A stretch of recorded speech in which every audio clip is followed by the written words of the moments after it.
Wherever you go, whatever you do, throw a little at it. Omax, Vest and Briefs. மழைக்காலங்களில் அதிக நேரம் headphone பயன்படுத்துவதால் காதுகளுக்குள் தொற்று ஏற்பட வாய்ப்பு உள்ளதாக சமீபத்திய மருத்துவ ஆய்வில் தெரிவிக்கப்பட்டுள்ளது. அது பற்றி காது, மூக்கு, தொண்டை மருத்துவர் கௌரி சங்கரிடம் நமது செய்தியாளர் பத்மபிரியா கலந்துரையாடியதை தற்பொழுது பார்க்கலாம். தமிழ்ஜனம் நேயர்களுக்கு வணக்கம். மான்சூன் ஸ்டார்ட் ஆகிடுச்சு. வெதர் நல்லா இருக்குன்னு மழையில் ஜாலியாக நீங்கள் ஹெட்ஃபோன்ஸ் யூஸ் பண்ணுற பர்சனாக இருந்தீங்கன்னா கண்டிப்பாக உங்கள் காதில் பாக்டீரியல் அண்ட் வைரல் இன்ஃபெக்ஷன்ஸ் ஏற்பட வாய்ப்பு இருக்குது. இது பற்றி நம்ம கூட கூடுதலாக விவரிக்கிறதுக்காக இணைஞ்சிருக்காரு இஎன்டி மருத்துவர் டாக்டர் கௌரி சங்கர். அவர்கிட்ட விரிவாக கேட்டு தெரிஞ்சுக்கலாம். வணக்கம் சார். வணக்கம். ஸோ காதுகளுக்குள்ளே தண்ணீர் போகும்போது அந்த ஈரப்பதத்தோடு நம்ம ஹெட்ஃபோன்ஸ் ரொம்ப நேரம் யூஸ் பண்ணும்போது வைரல் இன்ஃபெக்ஷன்ஸ் இல்லை காதில் வேறு என்ன மாதிரியான பாதிப்புகள் ஏற்பட வாய்ப்பு இருக்குது? காதில் ஃபர்ஸ்ட் ஆஃப் ஆல் ஈரப்பதம் ஜாஸ்தியாச்சுன்னா முதல்ல தாக்கப்படுறது ஃபங்கஸ் தான் வந்துடும். ஸோ இந்த ஃபங்கஸ் ஈரமான ஒரு காலகட்டத்தில் இந்த ஹெட்ஃபோன்ஸை நம்ம ஒழுங்காக துடைக்காமல் க்ளீன் பண்ணாமல் உள்ளே ப்ரெஸ் பண்ணும்போது ஃபங்கஸ் ஃபஸ்ட்டு ப்ராலிஃபிட் ஆகிட்டு அந்த ஃபங்கஸ்னால அடுத்தது பாக்டீரியாவும் வர ஆரம்பிச்சிடும். ஸோ தொடர்ச்சியாக ஹெட்ஃபோன்ஸ் யூஸ் பண்ணும்போது அந்த இயர் வேக்ஸ் பில்டப் ஏற்கனவே இருந்ததை விட அதிகமாகுமா, இல்லை வேறு என்ன மாதிரியான பிரச்சனைகள் காதுக்குள்ளே ஏற்படும்?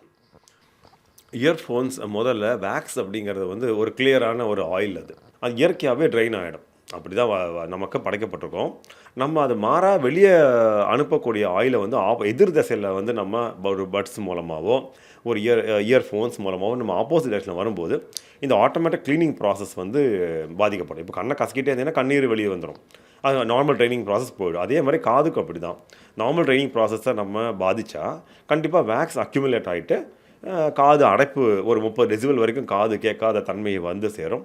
ஸோ நம்ம தொடர்ச்சியாக ஹெட்ஃபோன்ஸ் சுத்தப்படுத்தாமல் யூஸ் பண்ணிகிட்டே இருந்தோன்னா காதுகளில் என்ன மாதிரியான பிரச்சனைகள் ஏற்படும்? நம்ம கண்டுக்காமல் விட்டுட்டோன்னா வேறு ஏதாவது இன்ஃபெக்ஷன்ஸோ இல்லை பாதிப்புகள் வேறு ஏதாவது வர வாய்ப்பு இருக்கா?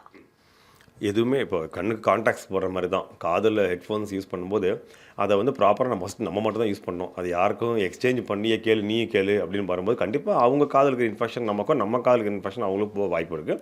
அதை திரும்பி யூஸ் பண்ணும்போது அதை ஸ்பிரிட்டை வச்சு தொடச்சிட்டு தான் நம்ம காதில் யூஸ் பண்ணணும். அப்படியே எடுத்து நம்ம ஷர்ட்டில் காலெல்லாம் தொங்க விடும்போது நம்ம வியர்வையெல்லாம் அதில் படும். டஸ்ட்லாம் பண்ணும்போது இந்த இன்ஃபெக்ஷன் மாதிரியான வாய்ப்புகள் வரும். சார், இப்போது நிறைய பேருக்கு அந்த சாங் கேட்கணும் அப்படின்னாலே அந்த வால்யூம் ரொம்பவே 100% வச்சு கேட்பாங்க. ஸோ அதிகப்படியான வால்யூம் வச்சு நம்ம ஹெட்ஃபோன்ஸ் யூஸ் பண்ணும்போது டினிட்டஸ்னு சொல்கிறாங்களே, இந்த மாதிரி வேறு என்ன காதுகளில் பாதிப்புகள் ஏற்படும்? காதில் முதல்ல 5 வகையான சிம்டம்ஸ் தான். ஒன்று காது வலிக்கும், இன்னொன்று காதில் சீல் வடிதல், மூன்றாவது காது கேட்காமல் இருக்கிறது, அப்புறம் நீங்கள் சொன்ன காது இரைச்சல் டினிட்டஸ், ஐந்தாவது தலை சுற்றம். இந்த 5 வகையானதை ப்ரைமரி இஎன்டி சிம்டம்ஸ் சொல்லுவோம். அதிக அளவு ஒலி ஏற்படும் போது அந்த உள்காதில் இருக்கிற மிருதுவான அந்த ஹேர்லாம் டேமேஜ் ஆன பிறகு நமக்கு நார்மல் சவுண்டு கேட்காம காதில் இருக்கிற சவுண்டுகள் கேட்க ஆரம்பிச்சிடும். இது பழைய ரேடியோ மாதிரி தான். சில பேருக்கு அதிக ஒலினால் தலைச்சல் வரும். சார், இப்போ நம்மளுடைய காதுகளுக்கும் நம்மளுடைய பிரெயினுடைய இந்த காக்னிட்டிவ் ஃபங்க்ஷனுக்கு ஏதாவது சம்மந்தம் இருக்கா? எந்த நரம்புமே கடைசியில் முடிகிறதும் ஆரம்பிக்கிறதும் நம்மளுடைய சென்ட்ரல் நர்வஸ் சிஸ்டம் மூலமாக தான். காது நரம்புகளும் 8வது நர்வ், மொத்தம் 12 கிரேனியல் நர்வ்ஸ் இருக்குது. 8வது கிரேனியல் நர்வ் தான் காதுடைய நரம்பு. இந்த நர்வ் எண்ட் ஆகிறதும் பிரெயினில் தான் இருக்கும். ஸோ என்ன செலுத்தினாலும் ஒலிகள் செலுத்தினீங்கன்னா அது கடைசியில் பிரெயினில் தான் போய் டெபாசிட் ஆகும். அதிகமாக போகும்போது அந்த பகுதியான பிரெயின்கள் கண்டிப்பாக செயல்கள் கொஞ்சம் பாதிக்கப்பட்டு சைக்கலாஜிக்கல் சிம்டம்ஸ்லேருந்து நியூரலாஜிக்கல் சிம்டம்ஸ் வரைக்கும் கண்டிப்பாக வரும். ஸோ ஒரு மருத்துவராக ஹெட்ஃபோன்ஸை மக்கள் எப்படி பயன்படுத்தணும், நீங்கள் என்னெல்லாம் அட்வைஸ் பண்ணுவீங்க? மோஸ்ட்லி இயர்ஃபோன்ஸை விட ஹெட்ஃபோன் சேஃபர்னு சொல்லுவேன்.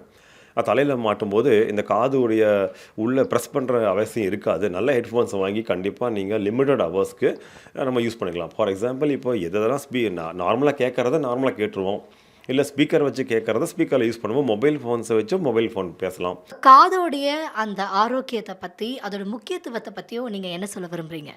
எந்த ஒரு மனிதனுடைய அறிவு வளர்ச்சிக்கு கண்டிப்பாக காது ரொம்ப ரொம்ப இம்பார்ட்டண்ட்டு. ஒரு கண்ணு தெரியாதவங்க பிஹெச்டி கூட படித்து முன்னேறலாம். பட் காது திறமை இல்லாதவங்க கண்டிப்பாக யூகேஜி எல்கேஜி கிராஸ் பண்ணுறதுங்கிறது ரொம்ப கஷ்டமான விஷயம். மேலும் வந்து காதுடைய இன்னொரு முக்கியமான ஃபங்க்ஷன் வந்து பேலன்சிங். இன்றைக்கி நான் நின்று பேசுகிறேன்னா அது காதுனால தான் கண்டிப்பாக. ஸோ காதுடைய அதர் ஃபங்க்ஷன் அந்த இக்குலிபிரியமும் பாதிக்கப்பட்டால் கண்டிப்பாக நம்மளால் நிற்கக்கூட முடியாது. வெர்டிகோ அப்படிங்கிற தலசல் மூலமாக நம்ம அன்றாடமாக நடக்கிறது, ஓடுறது, உட்கார்றது எதுவுமே செய்ய முடியாது. ஸோ காதுங்கிறது வந்து 2 முக்கியமான ஃபங்க்ஷன். அறிவு வளர்ச்சிக்கான கம்யூனிகேஷன் ஸ்கில் டெவலப் பண்ணுறதுக்கு உண்டான ஒரு உறுப்பு மட்டும் இல்லை, இன்றைக்கி எல்லோரும் நின்று நடமாடக்கூடிய ஒரு பேலன்சிங் ஆர்கனும் கூட. ஸோ இதோட முக்கியத்துவத்தை அறிஞ்சு நம்ம காதை கண்டிப்பாக நம்ம பேணி பாதுகாக்க வேணும்.